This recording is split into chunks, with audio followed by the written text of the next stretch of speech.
İnkar olunmaz möcüzə. Tarixdə 13 Rəcəb hadisəsi haqqında yazılanlar çoxlarının diqqətini cəlb etmişdir. Necə ola bilər ki, yalnız bir dəfə Kəbə evi yarılsın və Allah Taala tərəfindən seçilmiş bir insan pak anadan Allahın evinin içində dünyaya gəlsin? Məhəmməd İbn Səbbah Maliki yazır: Əli 13 Rəcəb günü Beytül-Haramda doğulmuşdur. Ondan əvvəl və sonra heç kəs Kəbədə dünyaya gəlməmişdir. Hakim Nişapuri bu hadisəni mütəvatir saymış və onu misilsiz bir fəzilət kimi dəyərləndirmişdir.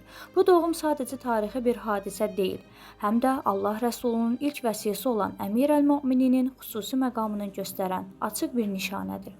Və bu gün də Kəbə evinin divarındakı yarıq qalmaqdadır. Nə qədər çalışsalar da onu ört-basdır edə bilmirlər. Çünki bu iz Allahın möcüzəsinin, yəni Əmir-əl-Möminin Əli əleyhissalamın doğumunun əbədi şahididir. Allah İmam Əli əleyhissalamdan Kəbə evində bir nişana qalmasını istəmişdir.